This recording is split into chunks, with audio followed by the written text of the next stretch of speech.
Ladies and gentlemen, we are back in the warm down pool after a little bit of a hiatus. The races are over.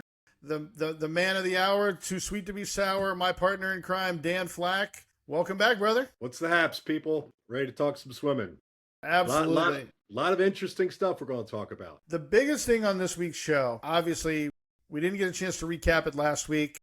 We had some technical difficulties, but we were able to get back here this week. Pan-Pacific Championships. And I said it right before we went on the air, the good, the bad, and the ugly.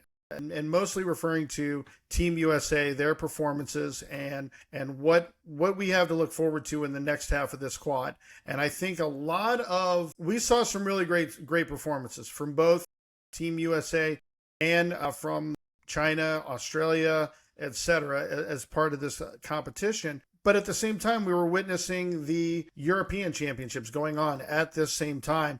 And I think that has it's put things in perspective as to where we are in the world in terms of USA swimming, as well as how we're stacking up within our own Pan-Pacific region. And the comment section was abuzz, obviously, with comments to the point where even one mainstream publication, obviously we all know Swim, put an entire article about how a particular coach's swimmers did. So yeah, that's a fun one to have to deal with, and I'm sure that comment section was so civil and understanding. But we began with the Pan-Pacific Championships.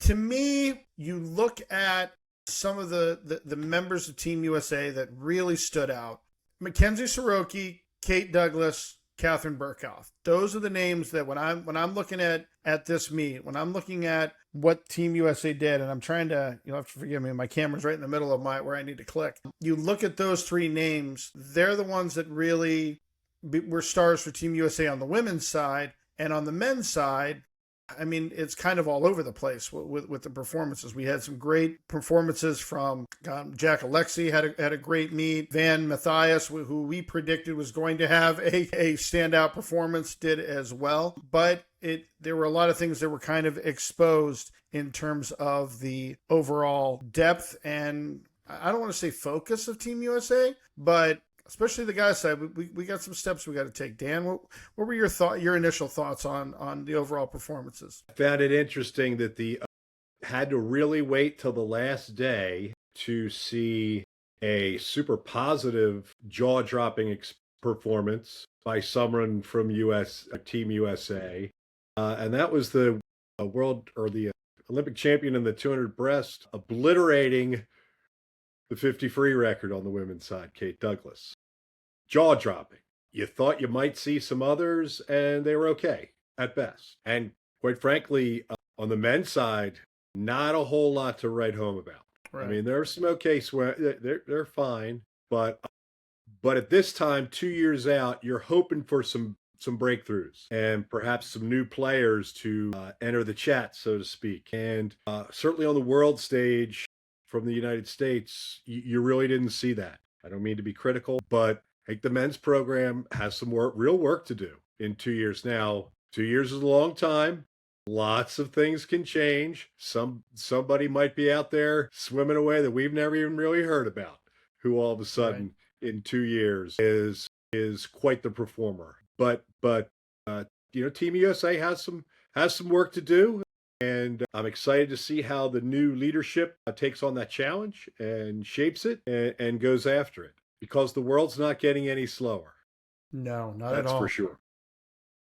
Especially when you see, we'll talk a little bit, I mean, we'll go into a little more depth here with Pan Pacs, but when you start looking at things on the world stage, some names to note. Johannes Liebmann shatters Bobby Fink's world record in the 1500 meter. Christoph Milak scares Dressel's 100 fly record. David Popovici is on the heels of the 100 freestyle record. Herbert Koch has a time 200 backstroke that is right on Pearsall's world record. And then Leon Marchand says, watch this, and does the 200 and 400 freestyle, and has hinted at that as being part of his schedule in 2028. You saw some outstanding performances on the European stage. You saw some at Pan Pacs. Sam Short having an incredible distance performances on the guys' side for Team Australia. So you can't really shake your head at that one. Zhang in the 400 freestyle with the 442.4. A few of the bright spots that, I mean, really didn't kind of mention too much. Aaron Shackle, 443, 400 freestyle, I thought was a great breakthrough performance. Matthias, we've spoken of so much about with the change in his training and what he's doing now. Yeah, it just was, I guess for me, the one thing I tried to temper my opinion on is we have such a high standard for a lot of these athletes. And I'm not saying that Team Australia brought its best team either. McCallum wasn't there, or Callahan wasn't there. They had a few others that were out of that meet. But I think this really highlights the problems with the selection process for our championships. The fact that we did have people like an Anna Mosch, like a Caleb Dressel, or some other individuals that weren't at the meet. They weren't competing there. Ryan Ersman, another one, not competing there. The fact that Luka Mijatovic went to junior Pan Packs when he had a chance to be at Pan Packs, and some other people in that regard. So you brought up the leadership there for Team USA. I think it's going to be very interesting this next, I'd say 8 to 10 months, to see what can be done between the new CEO and Greg Meehan, National Team Director. I'll say this out loud, all the attacks on Greg Meehan on this, excuse my language, kiss my ass. The guy's only had the job less than a year. He inherited a system that was already flawed, and everybody's blaming him for stuff. Like, to me, that's ridiculous. Don't do that. Like, you're not giving the guy a chance, and maybe you're trying to judge him too much on what he did at Stanford, but he freaking won at Stanford. I don't want to hear that either. And he produced. Like, people had their best times. So that's my little rant on that. But I think you're right. The new leadership and the direction Team USA is going, there's been a lot of attacks on USA Swimming as a whole, the organization, the athletes on the national team. And I think we can draw this all the way back to the World Champs in Singapore. There was a lot of red flags from people. They felt like Team USA treated Singapore like a vacation and not like business. I wasn't there. I didn't have an athlete on the team. I'll never have an athlete on the team, more than likely. But I think that we have set a bar so high here in the United States of our expectations that we can't adjust given the circumstances. I guess that's my 2 cents on that. I think you make some good points there. I agree. You got to give Greg a chance. I think he's going to do a good job. Agreed. I don't think anybody's going to outwork him and really put the time and the effort into it. So I think we're in good hands that way. And I'm a firm believer that a lot can change in 2 years, right? A whole lot can change. That said, it is just interesting. If you have some of the breakout folks from nationals on the Pan Pac team, like if the selection situation would have been a little bit better, all of a sudden that meet looks a whole lot different, right? And there might be a couple of world records on some relays, etc., with an Anna Mosch on it. So we have a chance, a very good chance, to get things going and really tear it up. But it's time to put that work in, time to put that focus in, and I like that Greg's publicly said some of the things that he's kind of promote and change. I really like that. And let's give it a go and see if it helps. The data says it should. So we're in a numbers-driven sport, so let's follow that. Yeah, one of the things that Greg said, and I've heard a couple other podcasts, honestly, they made a joke about it, and it pissed me off. Greg brought up a great point. We need to race more. We need to race more. Okay, I agree with that. I agree wholeheartedly with that. I think you look at some of the swimmers that we have, Gretchen Walsh and Kate Douglas, that UVA group, which, by the way, just got a whole hell of a lot better because apparently Phoebe Bacon, breaking news, is going to Charlottesville. So let's have all the 200 backstrokers in the United States training in the same facility, minus Reagan Smith. But people are mocking him for that. Like, oh, you just now figured it out. Shut up. You weren't doing it either. You weren't doing it with your athletes. I've long said track and field figured this out years ago, decades ago. They race more than any more with the Diamond League and various other opportunities. They race more than anybody. Swimming's slow to the dance on this. They're slow to the dance on a lot of things. They have been for a while. The NCAA, the USA Swimming, we're a little slow to this, and that's fine, but we're getting there. Do we need to race more and train less? Maybe we do. We need to find the balance. It can't be all about racing. You've got to fit your training in there. But we're seeing adaptations in training philosophies as is right now. You've got Sarah Curtis breaking the 50-meter world record or 50-meter backstroke world record at the World Championships. She's training out of that pro group at UVA. Then you've also got Kate Douglas, the Swiss Army knife of swimmers, breaststroke, butterfly, IM. This 4-day format was just so unforgiving for her. Like her 3 best events all sitting on day 4. Oof. And then she turns around and nearly breaks the world record in the 100 freestyle because reasons. I think that split crazy fast on the relays, was off the hook on the relays. And go ahead. It's mind blowing to me that we're figuring it out and people are being critical of it. Like, you didn't have these ideas before. You didn't. Stop it. And I don't care who they are. I've heard this from a couple different podcasters, people who are being interviewed. Like, you didn't have that answer before. You're just saying, I knew. Whatever. Honestly, the system, I'd love to see us kind of adapt. And Dan, this will be near and dear to your heart, man. You think about like high school dual meets. How often we were doing those a lot. A lot of states, especially Indiana, Ohio, they're doing dual meets 2 days a week. They're racing all the time. I'm not saying we need to do that much, but who knows? I think there's a happy medium. Two major points. My experience and something that it just was something that I observed on the Team USA trips that I was fortunate enough to coach on was I always thought the American kids could do really fast performances, really fast times. I was struck by how the Europeans and the Japanese, etc., treated it more like track in that they weren't so concerned about the time. They were much more concerned with the place. Yes. And I always thought they swam such strategic races that they were really focusing on what needs to be done in this particular race to win it, as opposed to the U.S. swimmers who I always thought, it seemed to me, could put out a heck of a performance, but really didn't know what to do if that performance wasn't going to be quite enough to win.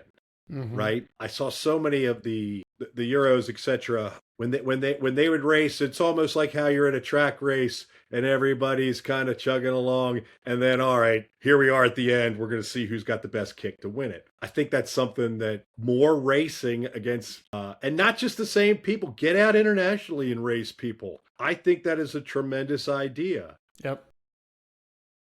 Because that experience will help. Now, here's something that I was, encouraged by. Good, bad, or indifferent.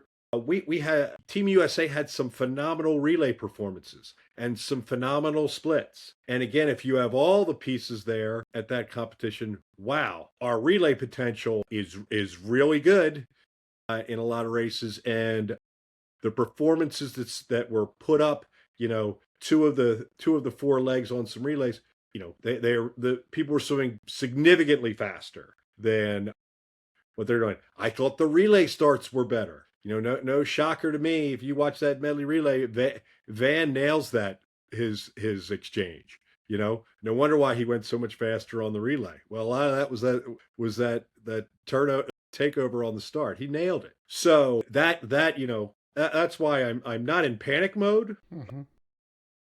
But it would be foolish not to take a good hard look at what's going on in other places and understand the task at hand and understand the timetable and understand what it's going to take to be on the podium and to battle through, heats, semis, and finals, that kind of thing. So, and that's as so many great coaches that I've known used to tell me back in the day when I'd be like, hey, what do you think's going to happen in this race? Blah, blah, blah. They'd always say, well, that's why we swim the races. We're going to find out, Yep. We're going to find out. I think one thing that has been noted in recent years, I think to a lesser degree on the women's team and more so on the men's, is there's a lack of veteran leadership. We don't quite have those veterans in position to help, at least at Pan Pacs, and we didn't have it at the World Championships in Singapore. You didn't have and this is the generation. This is where I come from. We had Phelps. We were spoiled by having Phelps for so long, and then you also had guys before that like a Lenny Kraselberg or a Jason Lezak, or back to my day, Jeff Rouse, who was another one, Matt Biondi, things like that, where you had that veteran leadership. We didn't have that. I mean, I think Van Mathias is the oldest swimmer on the team, but he's really never been on any national teams before. So yeah, he's a pup in international swimming. Exactly. So Jack Alexi is probably the closest thing to a quote-unquote veteran we have, and he's 23, 24 maybe.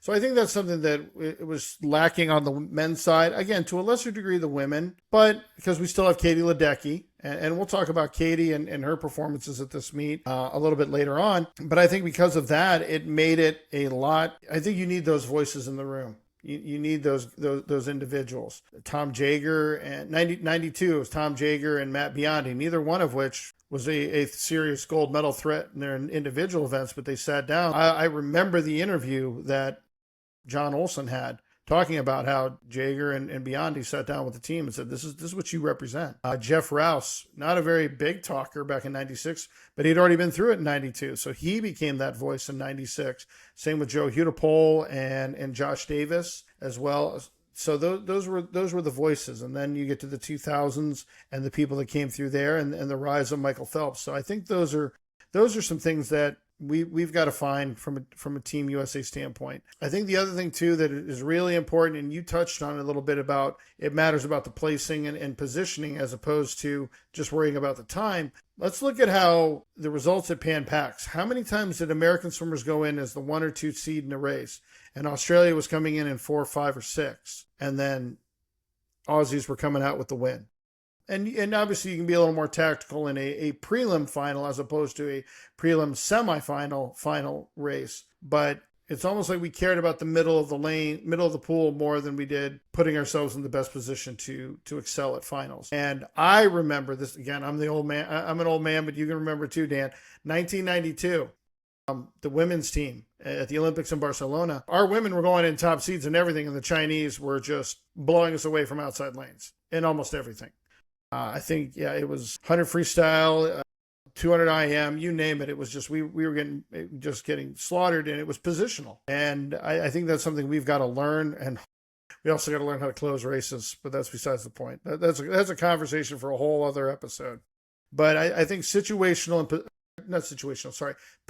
swimming becomes important. You hear about a lot that in track and field. That's a sport, man, where especially you get into those pack races, the 800, the 1500 and above, man, those guys know exactly where they are and what they need to do to get through to the next round. You can't do that as easily in swimming, but it can be done. And part of that it's kind of like I talked about on our earlier pods. The unique thing about the Pan Pacs is that, they only take 2 in the final from each country. So there were many times where Team USA folks were battling it out, had to be a little bit more on the ball in the morning to make sure that they made the final. And there were times where on paper, the fastest US person didn't make it back because of that depth. So it is a little tricky, but I do believe too, also, especially on the men's side, that the world's gotten older as well in these races. These people have been around forever. 2017, I'm at the World Junior Championships in Indiana, and I had a swimmer on the end of the 800 free relay back in 2017, split 146 something at the end of our 800 free relay, and he got caught. And I'm like, who the heck? This is the junior meet.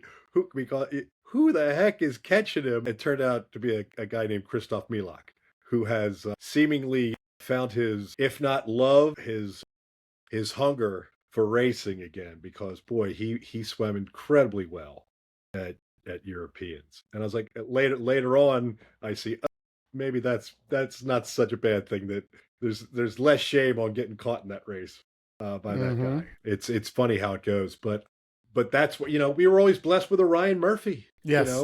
Olympics after Olympics after Olympics, that veteran presence. And part of it too, Ryan Murphy was a dominant swimmer in a dominant event for the United States. The playing field has evened a little bit more out there internationally. Let me ask you this question, because you brought up a good point there. because of the way Pan Pacs operates, where we were beating each other up for position to get our people into finals. Do you think we're taking too many people to the Pan Pacific Championships? I asked that question simply because that we have, and I guess it's not a question of bringing too many people. Let me rephrase that. Are we over entering events too much? Because, like, example, Riley Arisman was entered in the 200 freestyle and the 100 backstroke. She only qualified to the U.S. national team in one of those events. And then because she's elite and she probably had the FINA points or whatever was required, she was able to swim those as optional events, and she did so. But you think we're just over entering that meet and it's actually hurting us? I mean, that's kind of my impression. It kind of depends. Very much like, no two swimmers are alike, no two people treat things differently. For some folks, like for Riley, I got to believe that a meet like this, it's all about getting that experience on moving up. You're not in the junior level anymore. And it's a big step from the junior level to the unlimited level, right? That's a big, big jump. So getting that opportunity is good for her. The Pan Pacs are tough in that it's everything's crammed in, right? Everything's crammed in because it's only a 4-day meet, and throw in the 50s now, and the sessions are a little longer than usual. You're outside, etc. At that meet. It's different for each person, but the Pan Pacs are a different emphasis from a national team, traditionally from a national team perspective. And again, if our tune would be a little different if we had selected things maybe off a meet a couple weeks out, and you would have had those breakthrough folks who had the breakthroughs at nationals. I'm almost, because I don't want to sound too harsh, right? A lot of the breakthroughs that I was hoping for from Team USA actually happened at nationals in the same pool, 2 weeks before, as opposed to the actual Pan Pacs. So we'd have been, we'd be approaching things and looking at things a little differently, and our medal count would have been a lot higher, and probably some more records broken. So with that said, it's not an apples to apples comparison to the Olympic Games because it's a very different meet. Yep. And very different selection process and the whole thing. But it is important. It is an important meet, certainly, as you're getting ready, because you're 2 years out now. And a lot can change, but it sure does help to stack those positive swims and positive performances. Looking at the Pan Pacs, to you, what were some standout performances, either by Team USA or any swimmer for that matter, that really what were some races really stood out to you on the women's side? Well, Soroki, I mean, she was great. Yeah. And I kind of, keep an eye on her. She was great, won an incredibly tight race. She did a great job. Catherine Burkhoff, great job. I think on the women's side, those two, aside from the obvious ones, Alex Walsh doing the best time in a 400 IM. Those kind of swims were very encouraging. And on the flip side of that, I got to believe that Reagan Smith and Kayla Deck are going to be a little better in 2 years, right? Than how they swam at this particular meet. I got to believe that they're still going to be around and in the fight because they've been in the fight too many times. But I would think on the women's side, those were two that really jumped off the page for me. And I'm sure I'm forgetting, some great races, but those two really jumped off the page. The ones that kind of, again, you brought up the obvious. Kate Douglas was one. I think people have said that Gretchen underperformed, but I'm like, she still is the fastest butterfly in the world, and it's not even close. One of the races that really impressed me, well, it was one race, but it was two different swims. Tess Howley, women's 200 butterfly, 207.4, great, really good performance there.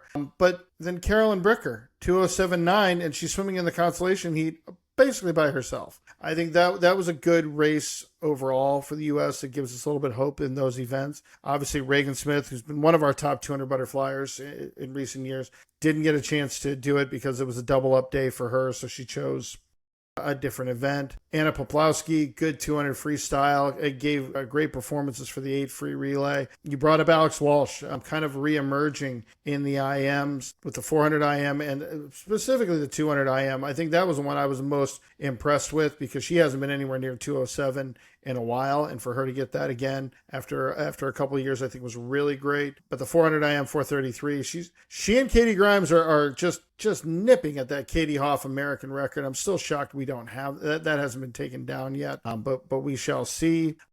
Not an American, but the emergence of Lonnie Pallister, and we got a taste of that 2 years ago in Singapore when she was in that amazing race with Summer McIntosh and Ledecky held on in the 800. Well, Ledecky takes her first L in an international 800 freestyle relay.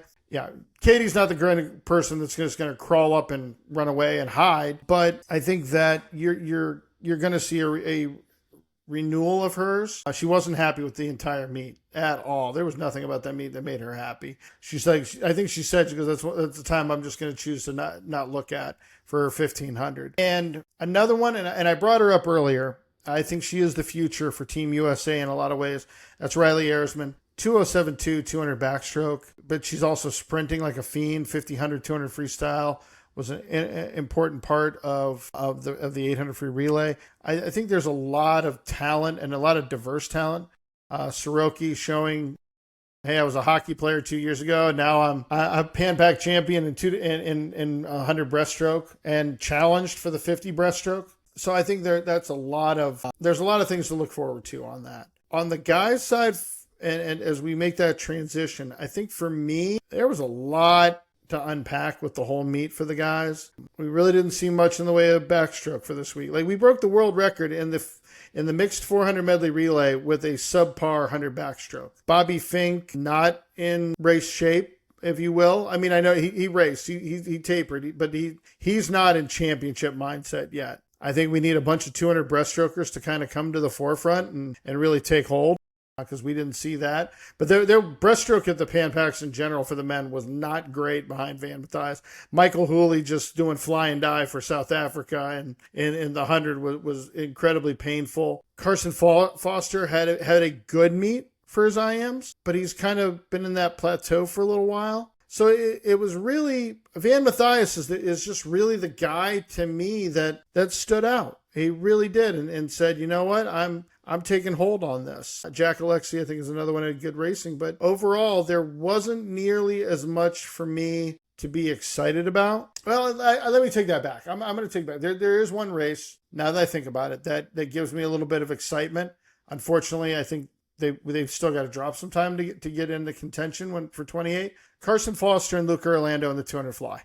Both going 153, Orlando 151 or 153 1. He's got a little bit of time that he's still got to get back into shape after the injury. But that was probably the one race for me, for the guys, that really gave me some optimism going forward. Yeah, I was really pleased to see with everything Luca's gone through to put two good 200 flies back to back real together at nationals, and then at Pan Pacs 200 frees, Mr. Hobson, Mr. Jet, very good, very encouraging. So there were some very encouraging place performances, and again, maybe 2 years ago we're not calling that, so we can keep on progressing on those. So it just wasn't the onslaught that you normally see from a U.S. men's team of race after race after race of epic performances. I'll agree with that wholeheartedly. I think the other one that we've seen, you mentioned Gabriel Jett, man. If he can keep this consistency, man, that 800 free relay, that world record's gone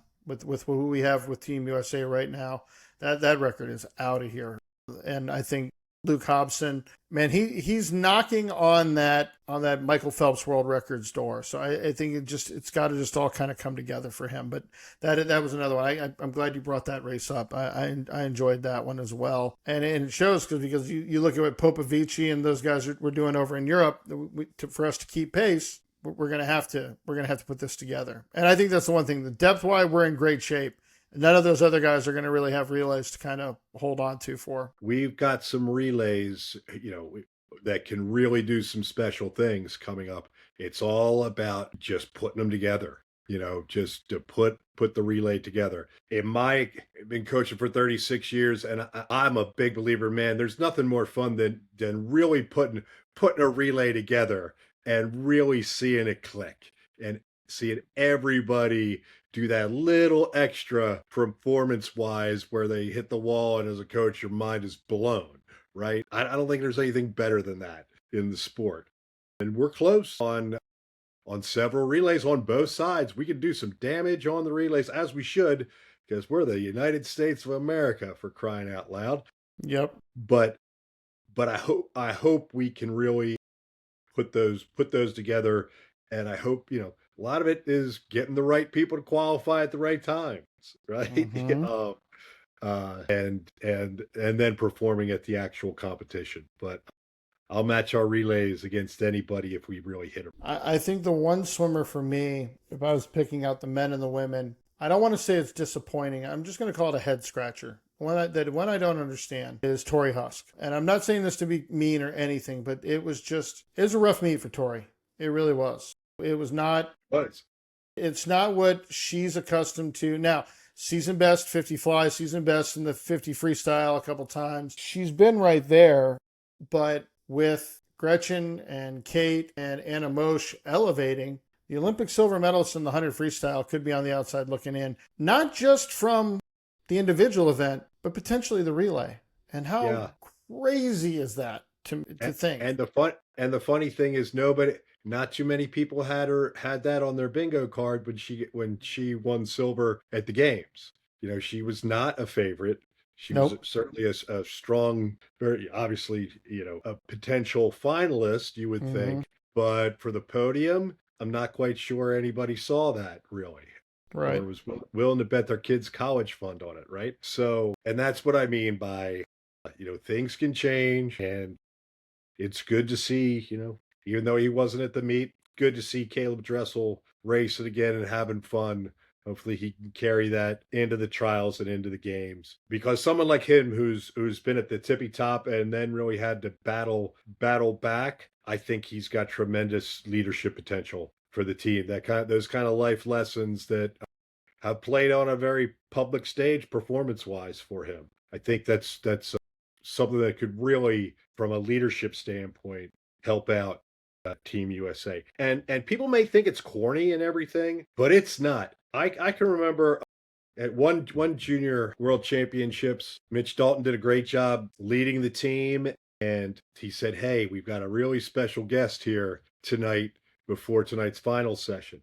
Well, it was Jason Lesak, and some of the kids were very young when Jason Lesak did his heroics, but because they've been to nationals and because they've seen the replay of it, right? They Mm-hmm. knew who he was, and he was great with them beforehand. And the USA Junior team swam just lights out that night. And his leadership and his words of encouragement and words of putting things in perspective. Those kids were just locked and loaded on every single word he said. And there's no doubt in my mind that they carried what he was trying to get across to them into that final session. And they were just awesome. Yep. So that stuff is important.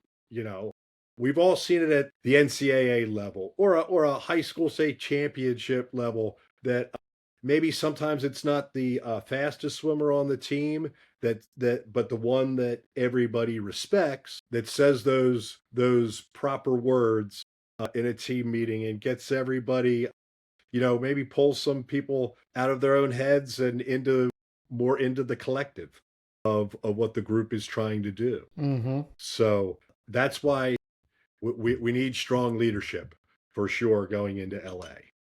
Yep. If we can get that, we will perform better. My biggest takeaway from this meet, as we kind of wrap up and put a bow on Pan Pacs 2026, the biggest takeaway that I have is the job's not done. This was I think a good evaluation for some people from an athletic side, having U.S. Nationals and Pan Pacs in the same facility, 2 weeks apart. We got to see some incredible swimming. We got to see some great opportunities. It gives me some hope that when we put together our full roster as a team, collectively, we're going to go into the Olympic Games very strong. We've got holes. We need people to emerge. I think there are a lot of young names, and Junior Pan Pacs is kind of opening the doors for that. So we've had a chance to see some of those things. But the job's not done, but we're not out of time. So I think these next 2 years, next year and a half, honestly, are going to be the most critical that we have for Team USA. because, as you said, the world's coming. The world's not just coming, the world's here. The rest of the world is here. Sometimes literally, like they're training here, for goodness sakes. But we can have a whole podcast on that one later on. But that was my takeaway from Pan Packs. I agree. That's a good way of looking at it. You can't ignore some of the things that we saw, but 2 years, a lot of things can change. Well, we go from the senior edition to the junior edition. We're going to touch on some things just a little bit here. The breakout star for Team USA, probably the breakout star of the entire meet, Luka Mijatovic. 5 gold medals, incredible performances in winning the 100, the 200, the 400, the 800, and the 1500 meter freestyle. 443, 400 freestyle. I can't remember, Dan, did he didn't break the world junior record, but he definitely destroyed. He was just off. He did in Irvine at nationals and was just off. Yeah, but just off there. And quite frankly, he had a battle. He had a battle at nationals. Yes, and with Ryan Ersman. Yep. He had no trouble being dominant at the junior meet. Yeah. And then he was a key part to the Team USA relays. You saw a few other great performances. Numata from Japan, 409, 500 or 400 IM, incredible swim there. Lincoln Weaving. Most of the time, he breaks the Pan Pac Junior meet record. Goes 347.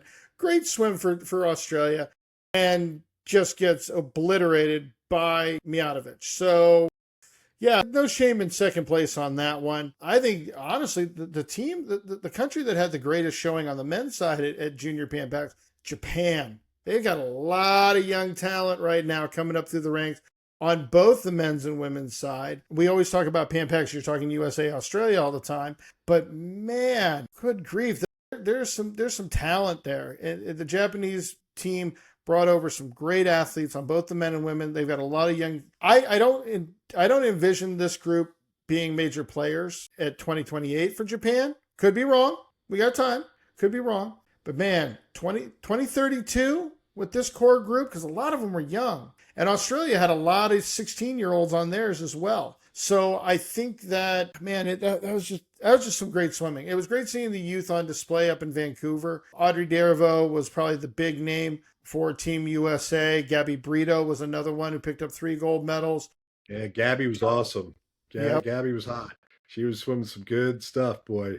That girl's got some speed. A name to keep an eye on. I was incredibly impressed when I watched the race. Lane Francis, Team USA backstroke, 00.47, wins it in a tight race. Alyssa Slagle was another one. But Lane Francis, I think that's a name we're going to have to be keeping our eye on in terms of that.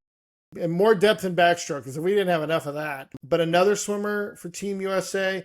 I really like it. I got to see her as a really little age grouper back as an 8 and under. That's been a while. Maddie Morith for Team USA, 100 breaststroke, was 108.4 for the US. I think she's just 16 years old. She's not that old. And to stand out and have that kind of performance. Again, you look at some of these young ladies and these guys, and you're just encouraged for what is on in the future for them. I love, like, when I was growing up, you didn't have junior Pan Pacs, you didn't have junior Euros, those meets didn't exist. You had to swim with the big dogs, but you weren't getting that opportunity to have these championship settings for them. And I think that is incredibly important for the development of young swimmers. Again, it's about racing, and they're getting a chance to race. And I was really impressed with the swimming all the way around. Morith won the 50 breaststroke. I forgot about that. I thought she got second, but she won it with a 31.58. So great performance there. The Australians, younger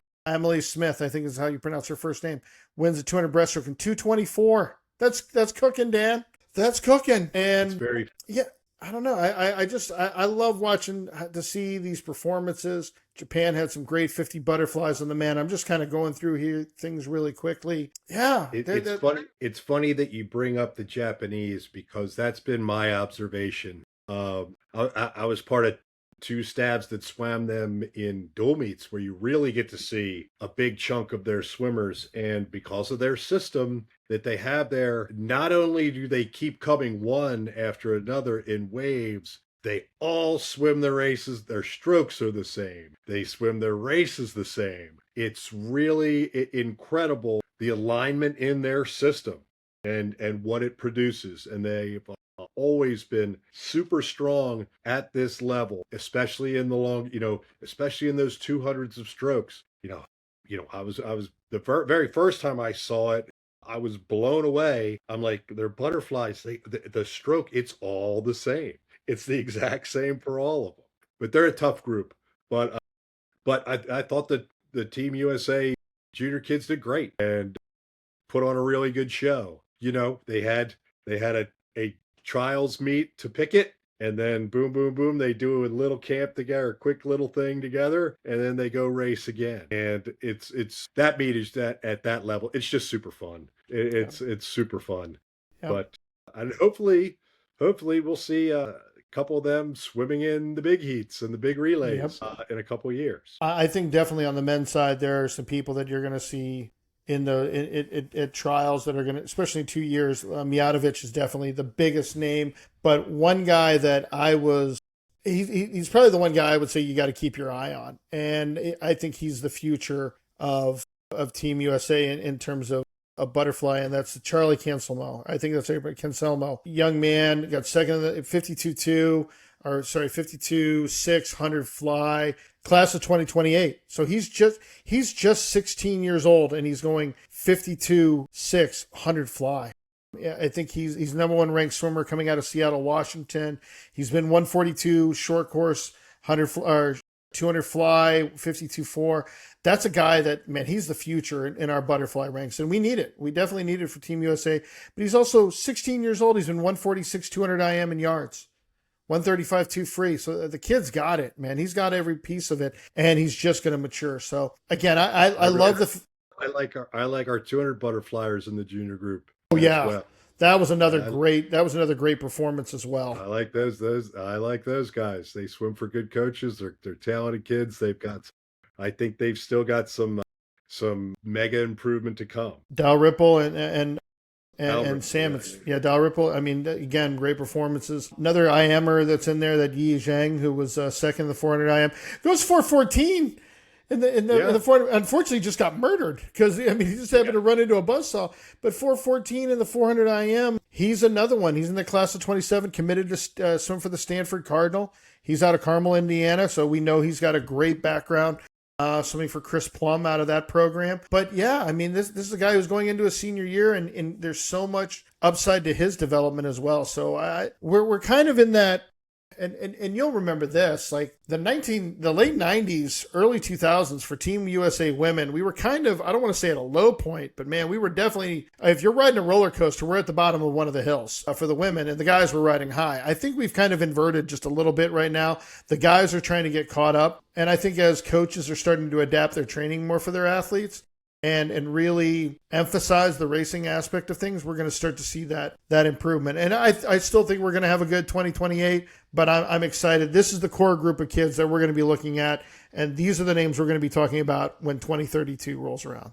I believe that. So, but yeah, this is a crazy time though for swimming, Dan, because there is none. So I'd go away on these trips, and like people I talk to, like the summer league, etc. Like, oh, that's cool, you went to this place or whatever. So what was this meet? And I'd always tell, well, the people that you're going to hear about breaking through at the next Olympics, a lot of them that will be on this trip, this is their first experience or exposure to swimming outside of their normal LSC and going to junior nationals, etc. That kind of traditional. This will be their first trek out on a big stage, and some of them learn valuable lessons on the junior circuit, and are the next time you see them at the Olympic trials a couple of times later, all of a sudden they're men, or they're men, or they're women. They're not little kids anymore. And but it's funny because they all still remember the goofy stuff that happened on those trips. So those are always super fun. Yeah. I think, like I said, the future is bright for the sport in general here in the United States and abroad. I'm looking forward to following it. And as I mentioned, man, we're in that weird phase now, Dan. there's no swimming for us to watch. And college swimming is getting started with practices. My athletes have hit campus. I know a few other schools they've started their training. So over the next couple of weeks here on the warm down pool, we're going to be trying to lock down some guests to kind of talk about their upcoming seasons and how their team performed over this past year. So yeah, lots of fun still to be had. Yeah, it'll be exciting. We got a lot of good people to talk to, and yeah, it moves on. That's a good thing. That is the great thing about swimming is there is really no off season. There's always 100%. something to talk about. So as we progress into, and some parts of the country they're moving into high school season. They're starting dual meets here in 2 weeks. So right here in Illinois, right in the Illini State, and just to the north in Wisconsin. I've got it all around me with the ladies. Yep. So exciting stuff going to be happening, and we'll be talking about it here. Well, the lifeguards are blowing the whistle. Our coaches are yelling at us. We got to get out of the warm down pool. For Eric Skelly, Dan Flack, we'll see you next week. Have a good one, everybody.